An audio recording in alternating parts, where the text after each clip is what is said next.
Hello everyone, मेरी आवाज़ आ रही है आप लोगों को और वीडियो मेरी क्लियर आ रही है?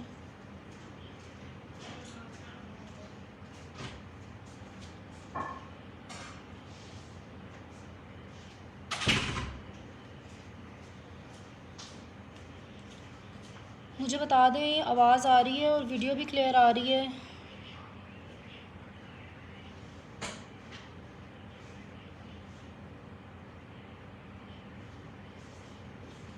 वालेकुम अस्सलाम। ओके, वो बाकी लोगों से भी कह दें कि जल्दी से क्लास ज्वाइन कर लें, फिर हम लोग टॉपिक स्टार्ट करते हैं। आज मैं बहुत लंबी क्लास नहीं करूँगी।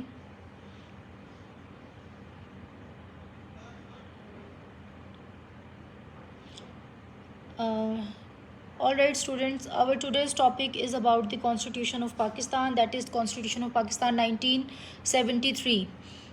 रीसेंट क्लास में मुझे काफ़ी स्टूडेंट्स ने कहा था कि उर्दू में भी मैं एक्सप्लेन कर दिया करूँ, तो आई थॉट कि उर्दू में एक्सप्लेन कर दूँ ताकि आप लोग के लिए ज़्यादा बेहतर हो जाए। About the constitution of 1973, it is basically the third constitution of Pakistan, and the National Assembly of Pakistan unanimously approved the constitution of 1973 on April 10, 1973. 2 days after, on April 12, 1973, the drafted constitution received the assent of the president, क्योंकि obviously जो constitution होता है वो president उसको फिर okay करता है और प्रेसिडेंट की तरफ से वो प्रोक्लेम होता है। Then it was proclaimed on August 14, 1973। It has some salient features. उनके उसके फीचर्स क्या हैं जिसको जिसमें इस्लामिक फीचर्स भी ऐड हैं। तो फीचर्स ऑफ 1973 कॉन्स्टिट्यूशन जो है, it is first of all it is a federal constitution. It establishes a central government and the governments of federating units, namely the province of Punjab, Sindh, Khyber Pakhtunkhwa and Balochistan. Okay, it's a federal constitution. Then इस constitution के according parliamentary form of government है पाकिस्तान की, like the constitution of 1957 and unlike the constitution of 1962. ये 1962 के constitution की parliamentary form नहीं थी, वो प्रेसिडेंशियल फॉर्म थी। ठीक है, उसका एक डिफरेंस जो है वो ये है। द कॉन्स्टिट्यूशन ऑफ 1956 एंड 1973 ये पार्लियामेंट्री फॉर्म ऑफ कॉन्स्टिट्यूशन है। It provides Pakistan with a parliamentary form of government. In a parliament form of government, maximum powers are vested in the elected parliament and the prime minister. जो parliamentary form of government होती है,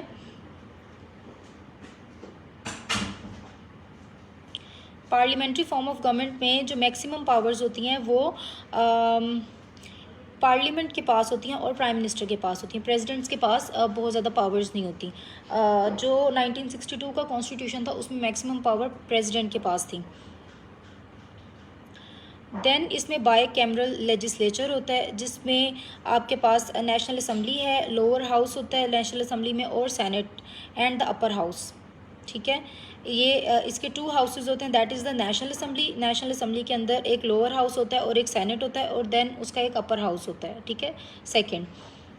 फिर ये एक rigid constitution है। The Constitution of 1973 is a rigid constitution in the sense that it requires a 2/3 majority of the Parliament or the National Assembly and the Senate combined for amendment in it. अब 1973 के constitution में amendment करने के लिए आपको 2/3 majority चाहिए parliament से। महविश नवाज़ जब क्लास एंड होगी मैं आपको ऑब्वियसली इसके बता दूंगी कि इसके अंदर किस किस तरीके से क्वेश्चन आ सकता है, लेकिन अभी जब हम जिस फ्लो से एक क्लास पढ़े होते हैं, काइंडली उस फ्लो से आप क्लास को पढ़ते रहा करें, साथ ही लास्ट में क्वेश्चन आंसर हों वो ज़्यादा बेटर होता है। फंडामेंटल राइट्स, इसमें जो पीपल ऑफ पाकिस्तान है उन्हें उनके फंडामेंटल राइट्स प्रोवाइड किए गए हैं। ठीक है, that is the equality of citizens before the law, security of persons and their properties and other belongings, right to acquire, hold और dispose the property in any part of Pakistan, freedom of speech दी गई है, freedom of expression दी गई है, freedom of association दी गई है, and religious freedom दी गई है, right to adopt any lawful profession, कोई भी प्रोफेशन आप अडॉप्ट कर सकते हैं जो कि एक लॉफुल प्रोफेशन है। ये सारे फंडामेंटल राइट्स हैं जो हमारे कॉन्स्टिट्यूशन ऑफ 1973 के कॉन्स्टिट्यूशन के अंदर पाकिस्तान की पब्लिक को दिए गए हैं। देन इसके अंदर नेशनल लैंग्वेज की बात की गई 1973 के कॉन्स्टिट्यूशन में। जो रीजनल लैंग्वेजेस हैं वो उनको भी फुल प्रोटेक्शन दी गई है अकॉर्डिंग टू योर कॉन्स्टिट्यूशन, और आपकी नेशनल लैंग्वेज उसे उर्दू कहा गया, Urdu should be your national language. Then there is Islamic provision of Constitution of 1973. In Constitution of 1973, what are basically the Islamic provisions that are the Constitution of 1973 also names the country as the Islamic Republic of Pakistan. Islam is the state religion of Pakistan. Sovereignty belongs to Allah Almighty. Only Muslim could become President and Prime Minister of Pakistan. Muslims could become President and Prime Minister of Pakistan. Islamic way of life and Islamization of laws. Then इसके अंदर आपके direct election system की बात की गई है। The direct election system is another salient feature of 1973 constitution of Pakistan. The members of national assembly and provincial assembly are selected through direct election. ठीक है, ये कुछ इसके फ़ीचर्स थे आपके कॉन्स्टिट्यूशन ऑफ पाकिस्तान के। ये तो बेसिक फ़ीचर्स हैं जो सब लोगों को ऑलमोस्ट पता होते हैं, क्या फ़ीचर्स हैं, क्या है क्या नहीं है। आपने क्वेश्चन को जो आपको आएगा फ़ीचर्स, उसके बीच में अमेंडमेंट्स भी हैं, अमेंडमेंट्स आ सकती हैं। अब अमेंडमेंट्स नॉर्मली सारे 18th अमेंडमेंट को देखते हैं। आपको कोई भी अमेंडमेंट आ सकती है। It could be 17th amendment, it could be 6th amendment, first amendment क्या थी। तो you should know all the amendments, आपको एटलीस्ट उनके बारे में नो हाउ होनी चाहिए। Again I am telling all of you to read the constitution and political history of Pakistan. It is the best book, आपको वो लाजमी पढ़नी चाहिए। After giving so many attempts आपको ये रियलाइज़ होता है कि हम ये टाइमली ये बुक पढ़ लेते। तो मैं आपको अभी ये कह रही हूँ, आपको ऐसे लगता है कि आपके पास टाइम नहीं है, कुछ नहीं है, कोई बात नहीं। Just give a bird's eye view to this book and must read this book, the constitutional and political history of Pakistan. मैंने कुछ अमेंडमेंट्स के बारे में कुछ अमेंडमेंट्स निकाल के रखी हैं कि वो अमेंडमेंट्स किस के बारे में थी।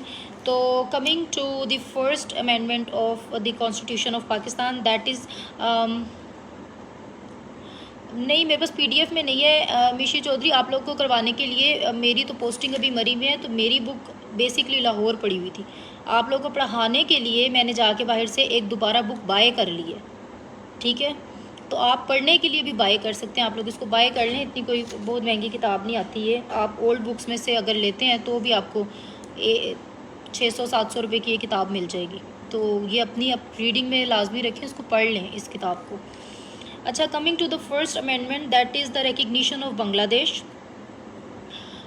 Bangladesh was recognized in 1974, right? Bangladesh got its independence in 1971, but it was recognized by the government of Pakistan in 1974.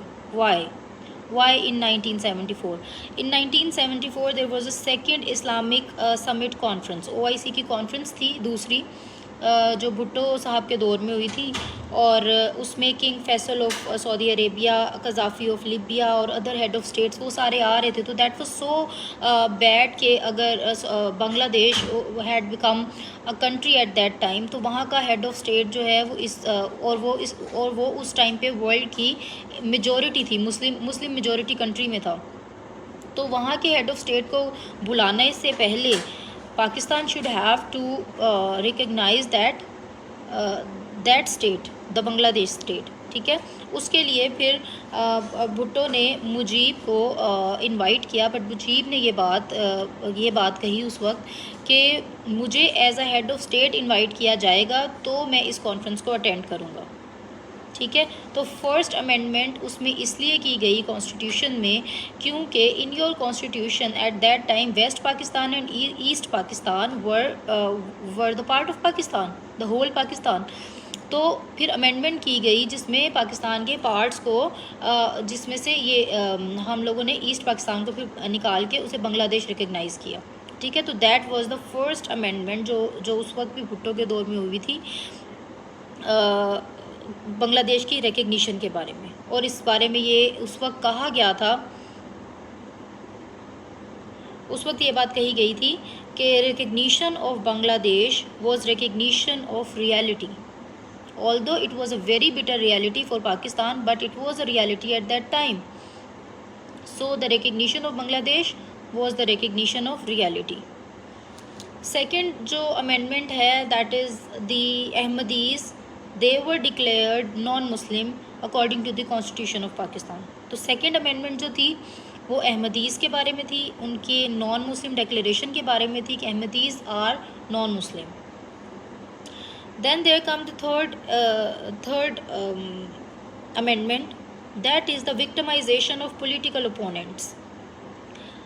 अच्छा, ये भुट्टो साहब के दौर में भी जो पॉलिटिकल ओपोनेंट्स थे, जो अपोजिशन थी, उनको बहुत विक्टिमाइज़ किया गया एट दैट टाइम। ये मैं नहीं कह रही, मेरी किसी पॉलिटिकल पार्टी के साथ कोई अफिनिटीज़ नहीं है, कोई मैं उस पर नहीं कह रही। ये सारी बातें constitutional and political history of Pakistan में लिखी हुई हैं, और ये बुक है किनकी, हामिद ख़ान साहब की, ठीक है। ये बुक है हामिद ख़ान की, ये बुक है। और इसमें क्या किया गया था कि पहले जो डिटेंशन, एक तो डिटेंशन जो है वो अनलॉफुल थी, लेकिन इसमें उसको और मज़ीद स्वीयर कर दिया गया। जो डिटेंशन थी ओपोनेंट्स की, पॉलिटिकल ओपोनेंट्स की। थर्ड अमेंडमेंट, मिशी मैं रिपीट कर देती हूँ। Third amendment was about the victimisation of political opponents. तो पॉलिटिकल ओपोनेंट्स को उस टाइम पे भी विक्टिमाइज़ किया जाता था। अब डिटेंशन, उसमें ये था, पहले डिटेंशन होती थी 1 मंथ की, तो इस अमेंडमेंट के बाद detention of the political opponents वो 3 मंथ्स तक एक्सटेंड कर दी गई। और फिर पहले ये होता था कि विद इन 1 वीक आपने उस डिटेंशन के बारे में सारा जो है वो विद इन 1 वीक आपने उसका पूरे का पूरा प्रपोज़ल, पूरे का पूरा जो आपको उस डिटेन्ड बंदे से जो मिला, जो आपको उसके साथ कोई शक की बिना पर उसे उठा लिया, कोई अगर उसने कोई एक्सट्रीमिज़म क्रिएट कर रहा है, कोई ऐसी चीज़ें कर रही हैं, तो उसका रिपोर्ट जो करनी थी उसकी, वो करनी होती थी 1 हफ़्ते के अंदर। But after the third amendment वो रिपोर्ट का टाइम भी एक्सटेंड कर दिया गया, यानी 15 दिन दे दिए गए कि 15 दिन ले लें और 15 दिन के अंदर आप रिपोर्ट सबमिट करें।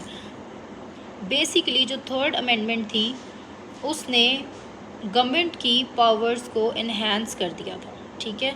और थर्ड अमेंडमेंट आर्टिकल 10 में हुई थी ऑफ द कॉन्स्टिट्यूशन। जब गवर्नमेंट की पावर्स को इन्हांस किया तो उस टाइम पे भी गवर्नमेंट जो थी वो पीपल्स पार्टी की गवर्नमेंट थी, भुट्टो साहब की गवर्नमेंट थी, और इसको एक्सटेंड कर दिया गया पावर्स को गवर्नमेंट की।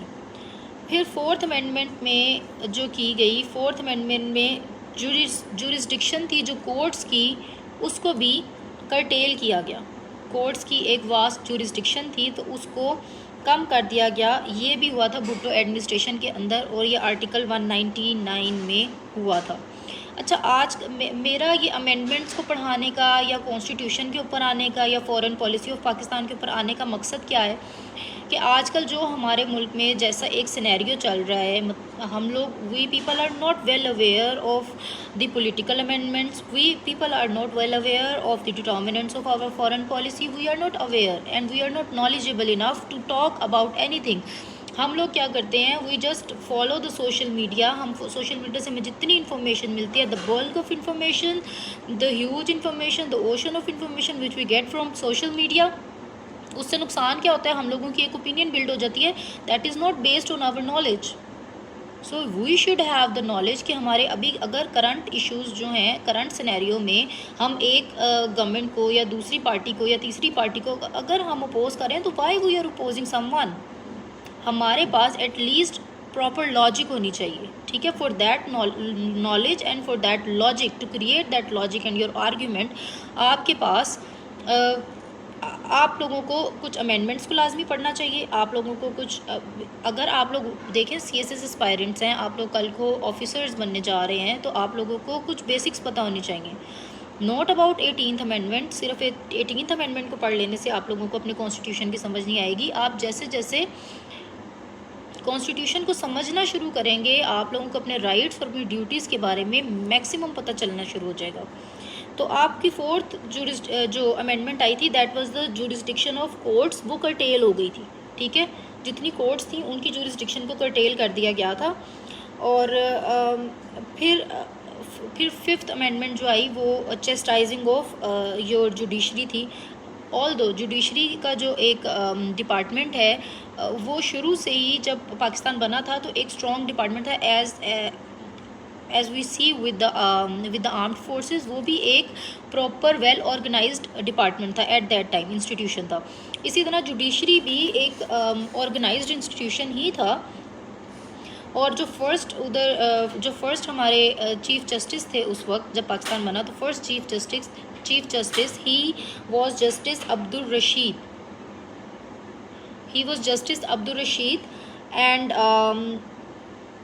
इसके अंदर जो थी टेन्योर्स किए गए। जब फिफ्थ अमेंडमेंट आई तो फिफ्थ अमेंडमेंट में फ़र्स्ट तो बहुत इस तरह थे। फिर जब सेकंड हमारे जस्टिस मुनीर थे, जस्टिस मुनीर जब आए तो वो भी लर्नेड बंदे थे, लेकिन उनका इशू क्या था कि वो थोड़े से बाइस्ड हो जाते थे, फेवरेटिज्म कर जाते थे, इस तरह की चीज़ें करते थे। देन जस्टिस कॉर्नेलियस आ गए, उन लोगों ने फिर इसमें अमेंडमेंट्स को और चीज़ों को किया, जिसके अंदर बेसिक जो इसकी बात थी वो क्या था, tenure of chief justice and the justice of high court and the supreme courts. उस टेन्योर को जो है उन्होंने एक्सटेंड किया और उसके अंदर कुछ अमेंडमेंट्स लेकर आए। देन सिक्स्थ अमेंडमेंट आ जाती है। तो सिक्स्थ अमेंडमेंट क्या थी? सिक्स्थ अमेंडमेंट भी जुडिशरी के ऊपर थी और ये ओवर द नाइट जो है ये एक अमेंडमेंट हुई थी आपके कॉन्स्टिट्यूशन में। रातों रात इसे कहें कि इसी तरह की कॉन्स्टिट्यूशन में अमेंडमेंट जुडिशरी ने की थी। जैसे सफ़ूरा हयात, मैं ना नोट्स आपको दे दूँगी, लेकिन मैं आपको सीरियसली बताऊँ इन नोट्स से ना सिर्फ मैं समझ सकती हूँ, क्योंकि ये मैंने अपने अकॉर्डिंग नोट्स बनाए थे, पढ़ाने के अकॉर्डिंग नहीं बनाए हुए थे। मैं फिर भी ग्रुप में इनको शेयर कर दूँगी, अगर आपको समझ आती हुई तो आप पढ़ ले, यू आर मोस्ट वेलकम। इसलिए शायद मैं ना शेयर भी अभी नहीं कर रही ये नोट्स के। हर बंदे के अपने बनाए हुए नोट्स होते हैं, वो अपने अकॉर्डिंगली उसको समझ सकता है। लेकिन मैं आपको अभी ग्रुप में क्लास एंड होती है तो मैं ग्रुप में इसकी पिक्चर्स भेज देती हूँ। जो सिक्स्थ अमेंडमेंट थी उसमें एक्सटेंड किया गया था चीफ जस्टिस के टेन्योर को beyond the age of their retirement. Retirement की एज होती है 60 ईयर्स, तो उन्होंने कहा था कि 60 ईयर्स के बाद भी चीफ जस्टिस के जो टेन्योर है उसे एक्सटेंड कर दिया जाए। और ये ओवर द नाइट अमेंडमेंट हुई थी, रातों रात जी इसको एक्सेप्ट भी करवा लिया गया और सारा कुछ किया गया। कुछ हमारे कॉन्स्टिट्यूशन को शुरू से अगर अमेंडमेंट्स देखी जाए तो जब जिसको जिस टाइप की अमेंडमेंट की ज़रूरत होती थी, ऑल दो कॉन्स्टिट्यूशन रिजिड कॉन्स्टिट्यूशन है, लेकिन इसमें अमेंडमेंट जो है 2/3 मेजोरिटी के साथ अमेंडमेंट्स लेके आते गए चीज़ों में।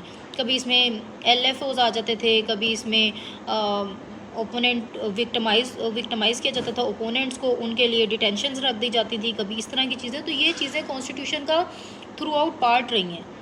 जिस गवर्नमेंट को कॉन्स्टिट्यूशन के अंदर कोई चीज़ अपने उसकी नहीं मिलती, जुडिशरी प्रपोज करती है, ऑब्वियसली ये प्रपोज की गई थी और अमेंडमेंट जो है वो जुडिशरी से रिलेटेड हुई थी, लेकिन ये अमेंडमेंट रातों रात हो गई थी पार्लियामेंट से।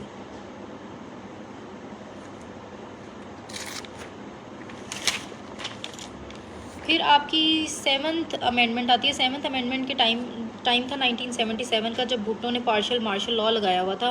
और उस अमेंडमेंट के अकॉर्डिंग ये ऑपोजिशन और जो उस वक्त की ruling chief marshal law administrator थे भुट्टो साहब, उन लोगों ने ये चीज़ यूनैनिमसली डिसाइड की कि हम हम जो है एक रेफरेंडम रख लेते हैं। रेफरेंडम के बाद जो है वो कॉन्स्टिट्यूशन को दोबारा बहाल किया जाएगा और दोबारा से गवर्नमेंट्स जो हैं वो उनमें एक ट्रांजिशन आ जाएगी। तो जो 1977 में सेवन्थ अमेंडमेंट हुई थी that was to provide referendum. अभी भी रिटायरमेंट एज 60 ईयर्स है डिपार्टमेंट्स में। फिर 18th अमेंडमेंट आती है। 18th अमेंडमेंट जो है वो revival of the constitution order है। 18th अमेंडमेंट में कहा गया था कि जो कॉन्स्टिट्यूशन ऑर्डर था उसको रिवाइव कर दें, वो आर्टिकल 2 में ऑब्जेक्टिव रेजोल्यूशन की एडिशन कर दी गई, इस तरह की चीज़ें ऐड कर दी गई। ठीक है, फिर 9, 10, 11, 12, 13, 14, 15 वो आती जाती इस तरह, कभी रिजेक्ट हो गई, कभी आ गई, ये चलती गई। जो उसके बाद नवाज शरीफ गवर्नमेंट ने एक अमेंडमेंट की थी, that was the 15th amendment. 15th amendment के अंदर उन्होंने सुप्रीमेसी ऑफ कुरान एंड सुन्नत जो है वो उन लोगों ने अपने कॉन्स्टिट्यूशन के अंदर उसको ऐड कर दिया था। ये नवाज शरीफ गवर्नमेंट ने किया था।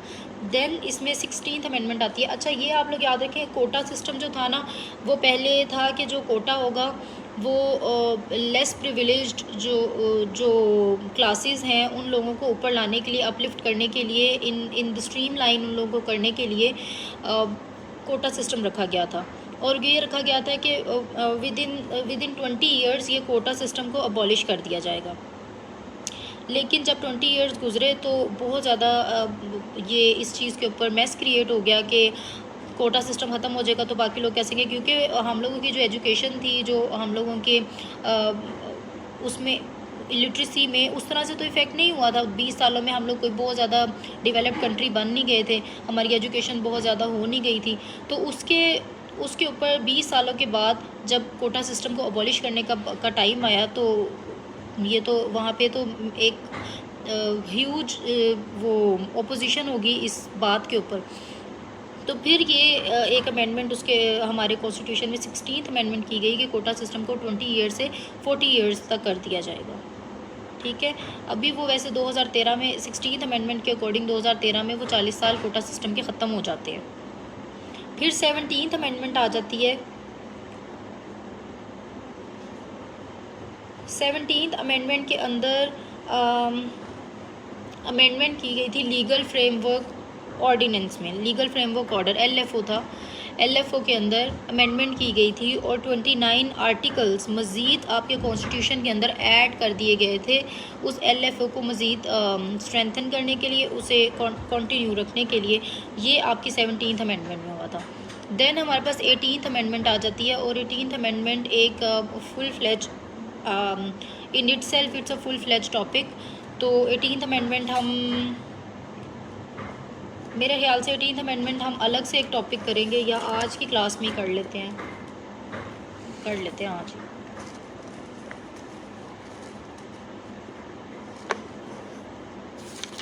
यहाँ तक आपके कोई क्वेश्चंस हैं इन अमेंडमेंट से रिलेटेड?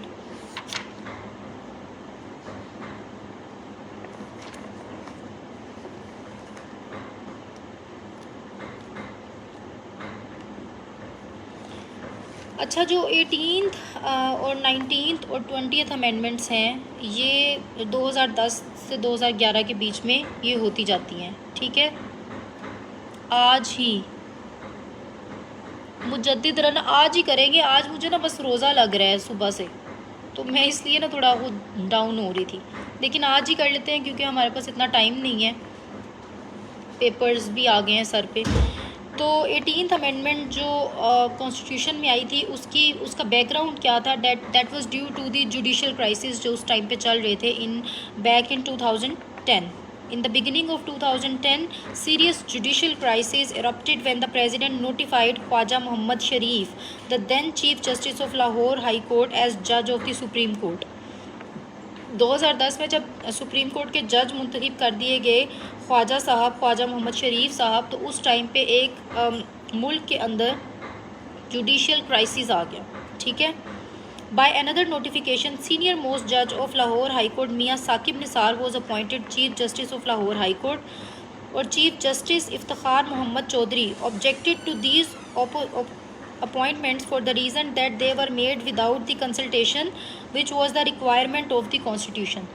इशू क्या हुआ था कि जब चीफ जस्टिस और जो जस्टिस हाई कोर्ट जो हैं वो अपॉइंट हुए तो तब इशू ये रेज़ हुआ कि विदाउट कंसल्टेशन उन्हें अपॉइंट कर दिया गया।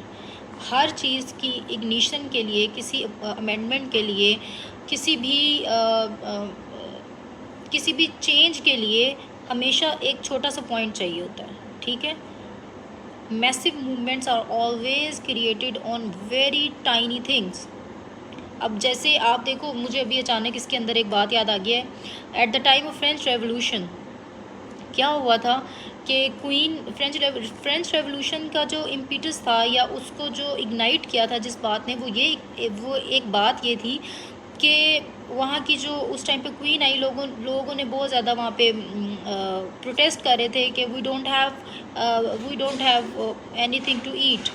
तो उसने कहा कि ठीक है, इनको अगर वो रोटी नहीं मिलती तो ये ब्रेड खा ले।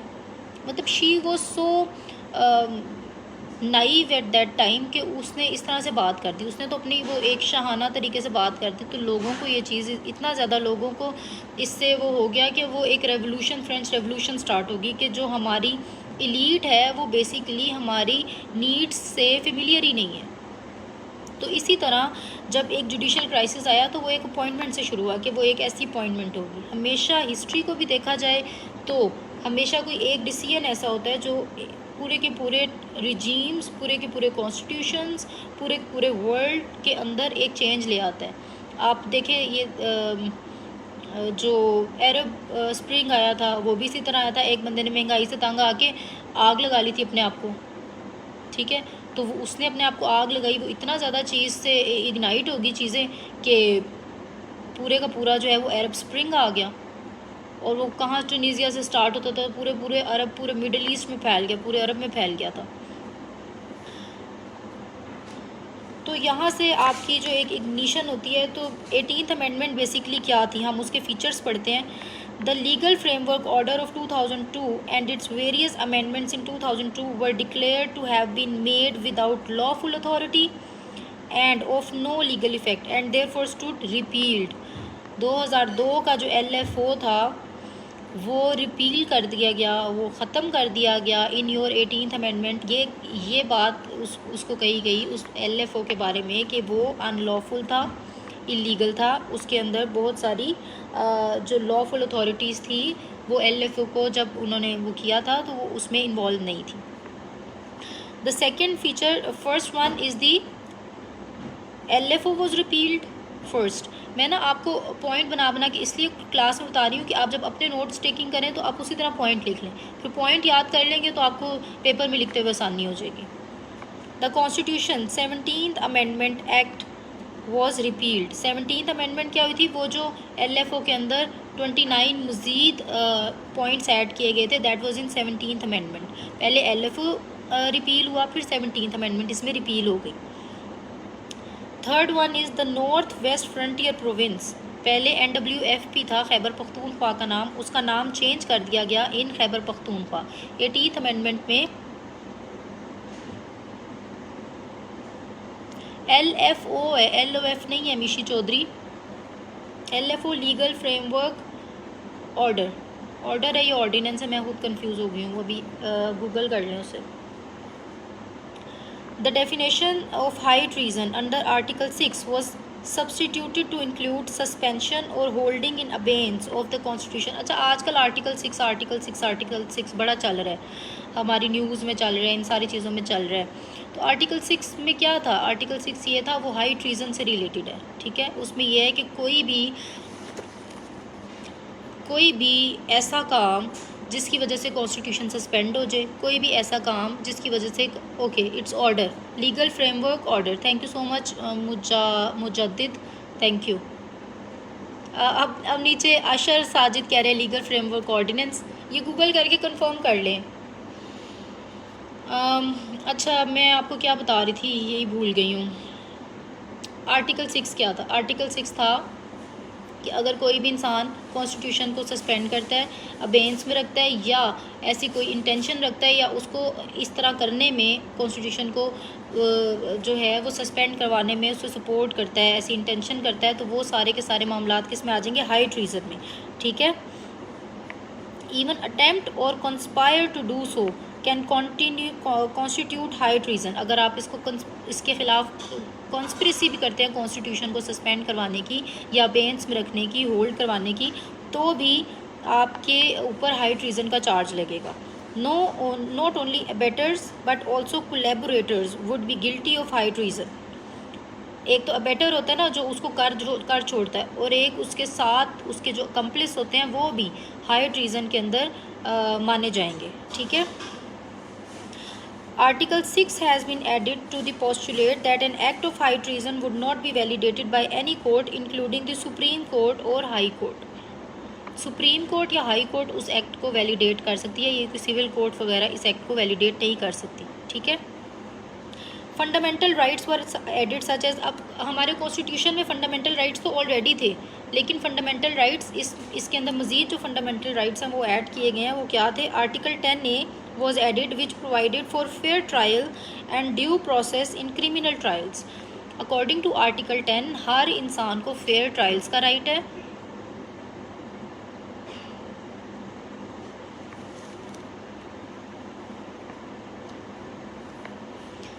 ओके ठीक है।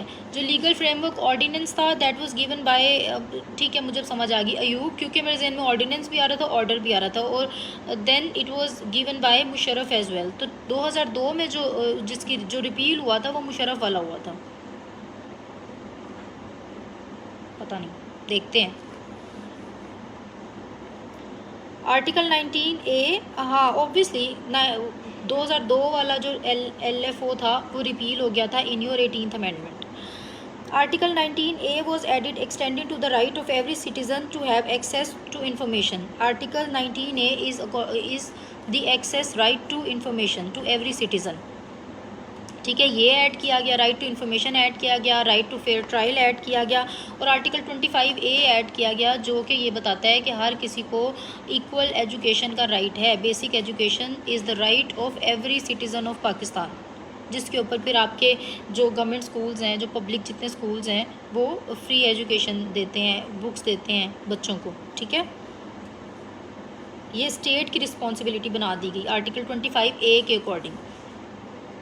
Then Article 58 was substituted, omitting Clause B, which empowered the President to dissolve National Assembly in his discretion. 18th Amendment से पहले President के पास पावर थी कि नेशनल असम्बली को डिज़ोल्व कर दे। अभी हम देखें, अभी हम लोग अपनी जो सुन रहे हैं, जो हमारे कुछ क्राइसिस चल रहे हैं कंट्री के अंदर, अनफॉर्चुनेटली उन क्राइसिस में हम ये सुन रहे हैं कि prime minister should have dissolve the assemblies, prime minister should have dissolve the assembly before no confidence movement and everything like that.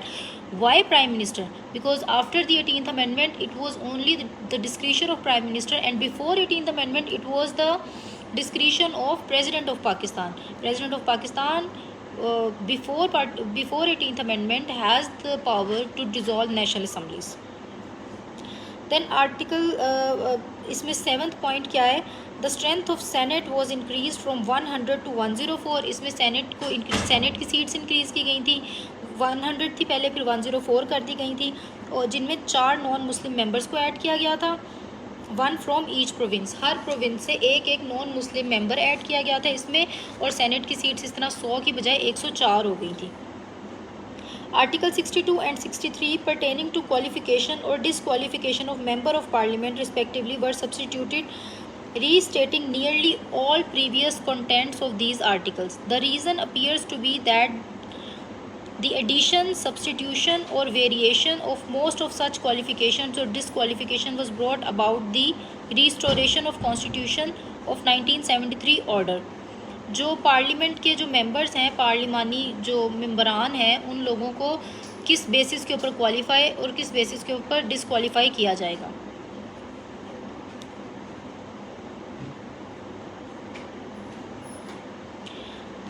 Then इसमें आ जाता है the power to remove a person from membership of house of parliament और provincial assembly has been conferred on party head.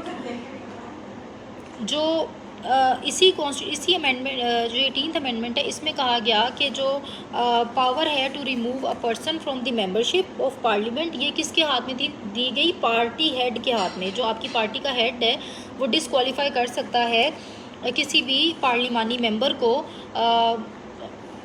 अगर वो समझता है कि वो डिसऑनेस्ट है ऑन द बेसिस ऑफ वो सादिक और अमीन वाली बात के ऊपर, ठीक है।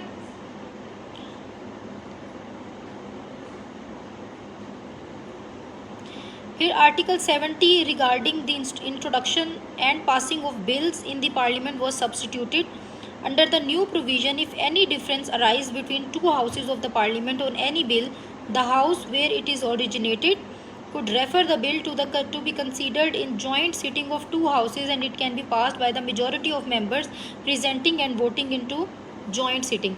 अच्छा, इसमें ये कहा गया, ये मैं आपको एक्सप्लेन कर देती हूँ कि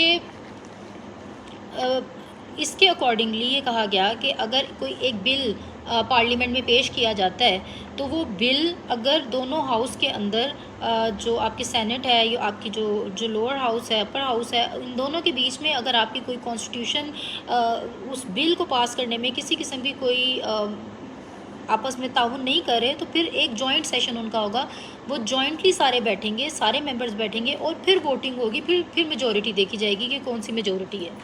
ठीक है. A slight variation in the procedure of passing of the money bills was brought about when a money bill is presented before National Assembly. A copy of it is supposed to be sent to Senate, which can make recommendations therefore within 15 days. And the National Assembly is supposed to consider such recommendations while passing the bill. अगर money related कोई bill pass किया जाएगा तो वो उसकी एक copy senate में भेजी जाएगी और विद इन 15 डेज़ सेनेट अगर समझता है उस वक्त के कोई रिकमेंडेशंस देनी चाहिए तो वो रिकमेंडेशंस दे दी जाएंगी इन दैट मनी बिल, और उन रिकमेंडेशन को कंसीडर करने के लिए पार्लियामेंट बाउंड है. The president can under article 72 with hold his assent on a bill passed by both houses of the parliament and can send it back for reconsideration within 10 days. अच्छा, president के पास जब आपका कोई भी bill है, जब वो दोनों हाउसेस से हो के प्रेसिडेंट के पास चल जाता है तो प्रेसिडेंट के पास ये राइट है कि उस बिल को ओके भी कर दे या रिकन्सिडरेशन के लिए वापस भेज दे कि इसके अंदर फ़लाँ पॉइंट्स जो हैं वो भी ऐड किए जा सकते हैं या ये चीज़ ओमिट की जा सकती है. ठीक है. अच्छा, इसमें एक इम्पॉर्टेंट अमेंडमेंट की गई थी ऑर्डिनेंस मेकिंग पावर की, कि प्रेसिडेंट की ऑर्डिनेंस मेकिंग जो पावर है उसके रिगार्डिंग जो अमेंडमेंट की गई थी वो ये थी कि power of the president and governors under article 89 and 128 respectively, ये उन्हें दी गई थी. And ordinance passed by the president और a governor can only be respectively extended by a resolution of a house of parliament for further period of 120 days और by resolution of the concern provincial assembly for a further period of 90 days. कि कोई और अगर presidential order होता है या governor कोई order देता है तो वो जो हाउस है वो उसे 120 डेज़ के लिए एक रखता है, और अगर प्रोविंशियल ऑर्डर है कोई तो वो 90 डेज़ के लिए होता है, उसके बाद वो ऑर्डर ख़त्म हो जाता है. ठीक है. If not passed as an act of the parliament or the provincial assembly, अगर उन 120 डेज़ या 90 डेज़ के अंदर अकॉर्डिंगली पार्लियामेंट जो है वो उसके ऊपर कोई बिल पास नहीं करती, उसको बिल नहीं बना लेती, तब उसके बाद वो जो प्रेसिडेंशियल ऑर्डर है वो अल्टीमेटली ख़त्म हो जाएगा, उसे एक्सटेंशन नहीं है. Under substituted article 91 restriction of 2 terms of the office of prime minister was removed. अच्छा, पहले रिस्ट्रिक्शन थी कि ऑफिस ऑफ प्राइम मिनिस्टर जो है वो 2 टर्म्स कंसेक्यूटिवली नहीं हो सकता, तो इसके अंदर जो ऑफिस ऑफ प्राइम मिनिस्टर है उसे क्या कर दिया गया था, ख़त्म कर दिया गया था इस रिस्ट्रिक्शन को. फिर कैबिनेट की साइज़ में रिडक्शन की गई थी इस अमेंडमेंट के अंदर. ठीक है. According to article 92 the strength of cabinet including ministers of state would not exceed 11%. जो कैबिनेट की स्ट्रेंथ है वो 11% से ज़्यादा नहीं होनी चाहिए. ठीक है. टोटल मेंबरशिप ऑफ पार्लियामेंट, जितनी पार्लियामेंट है, पार्लियामेंट के जितने मेंबर है उसका 11% जो है वो एक कैबिनेट के मेंबर हो सकते हैं, उससे एक्सीड नहीं कर सकते. ठीक है. जो एक और पॉजिटिव चेंज था वो क्या था, attorney general is forbidden for engaging in private practice. जो अटॉर्नी जनरल थे उनके लिए फोरबिड कर दिया गया था कि वो प्राइवेट प्रैक्टिसेस करेंगे जब तक कि वो अटॉर्नी जनरल है. ठीक है. The speaker of provincial assembly can act as governor in his absence from Pakistan और for any other reason under article 104 of the amended constitution.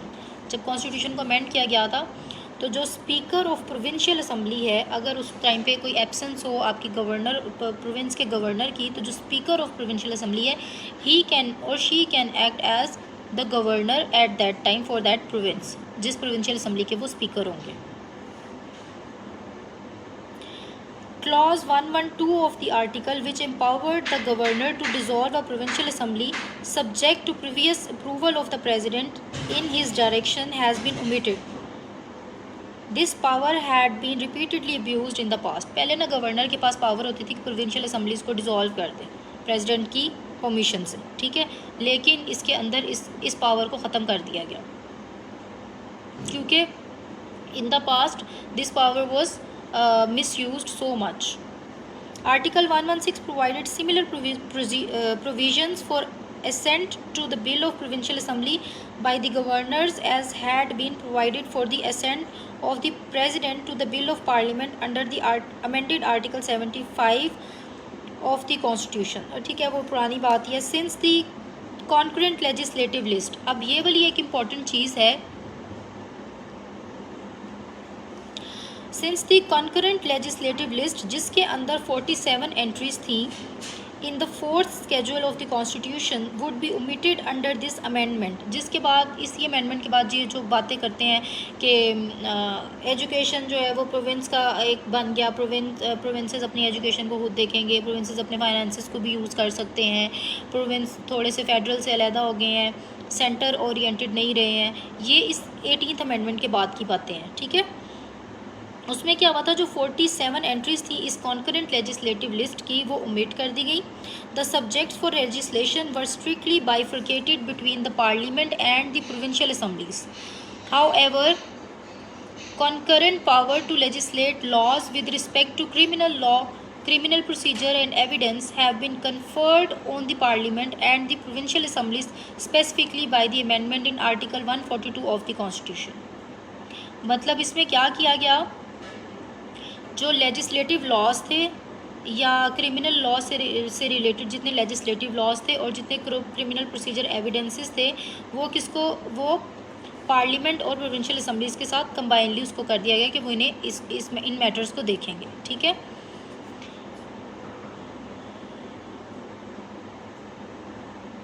अच्छा, इसके अंदर ये भी कहा गया था कि जो फेडरल लॉज हैं would prevail over provincial laws if they are on the same subject. अगर एक सेम सब्जेक्ट होगा, जैसे कि कोई फेडरल एजुकेशन रिलेटेड है, प्रोविंशियल एजुकेशन रिलेटेड है, लॉ रिलेटेड है, तो जो फेडरल के लॉज होंगे वो अल्टीमेटली प्रोविंशियल लॉज से ऊपर रहेंगे अगर वो सेम सब्जेक्ट पे हैं, ठीक है। तो प्रोविंस जो है उस फेडरल लॉ को ही फिर रखेगा सामने और उसे मानेगा।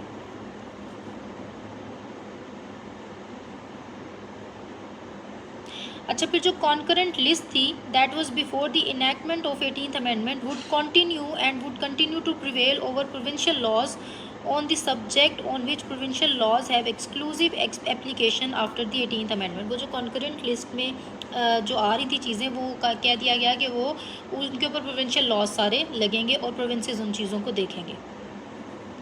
The Council of Common Interest was empowered by amendment to Article 154 by providing that it would be constituted within 30 days of the Prime Minister taking oath of his office।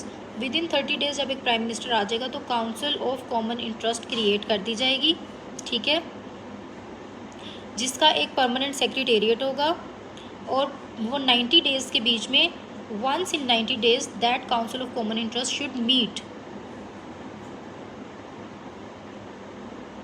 और council of common interest को power दे दी गई कि provinces और federal के जो बीच में disputes हैं उन्हें वो रिज़ॉल्व कर सकती है, उन्हें वो रिज़ॉल्व करे, ठीक है।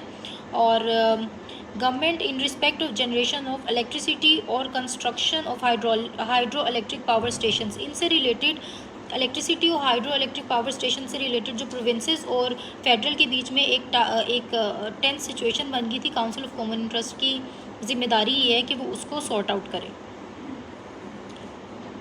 Then in order to strengthen provincial autonomy, सबसे मेजर बात जो सबसे लास्ट में हम कर रहे हैं that is the provincial autonomy जो 18th अमेंडमेंट में प्रोविंसेस को दे दी गई थी in financial terms in certain mayors, जो कि फाइनेंशियल ऑटोनॉमी बेसिकली प्रोविंसेस को दी गई थी, ठीक है।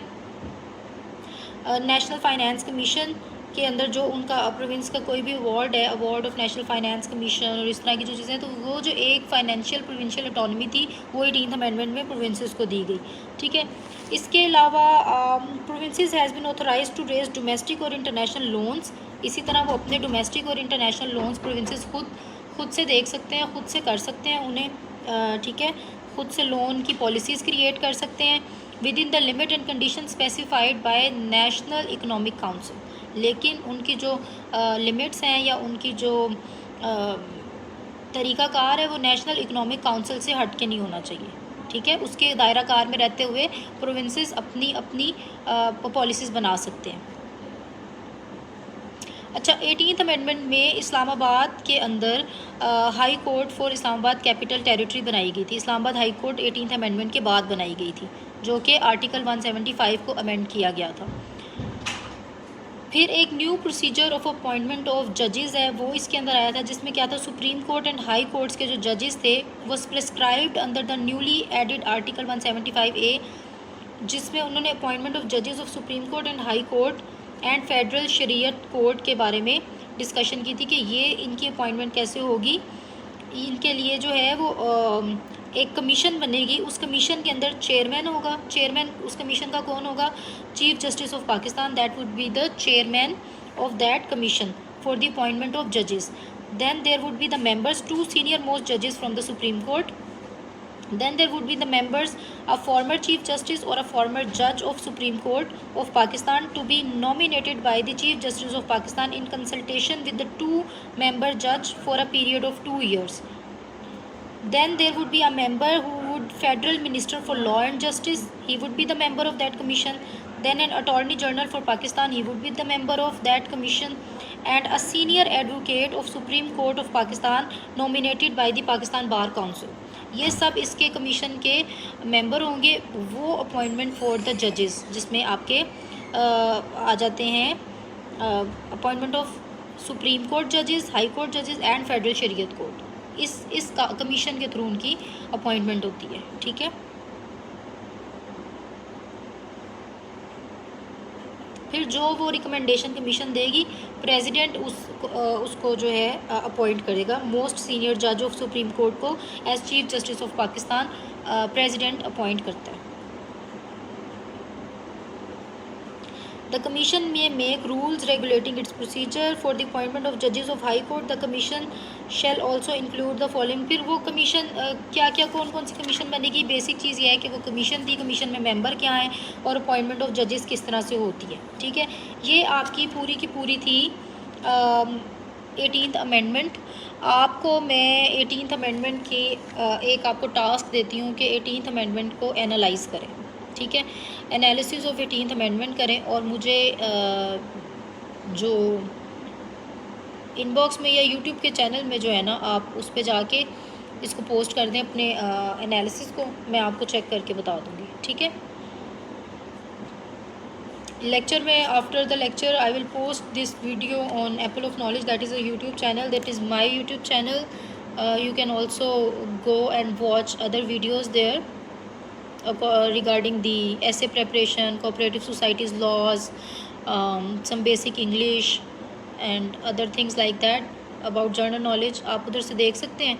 और अभी कोई क्वेश्चन है तो मुझे बता दें, उसके ऊपर कुछ डिस्कशन कर लेते हैं रिगार्डिंग दीज अमेंडमेंट्स। इसके बाद जो 20th अमेंडमेंट है, 21st अमेंडमेंट है, वो हम थोड़ा सा उसका ओवरव्यू कर लेंगे। वो क्या है, कुछ बेसिक्स हैं वो देख लेंगे, जिसमें आपकी जो सिक्योरिटी रिलेटेड थी, टेररिज्म रिलेटेड थी। क्लास कोई क्वेश्चन है आपको? थैंक यू सो मच मंसूरुल हक, you appreciate my capabilities, thank you. If you people have any question then you can ask, otherwise I'm just gonna stop this class right now.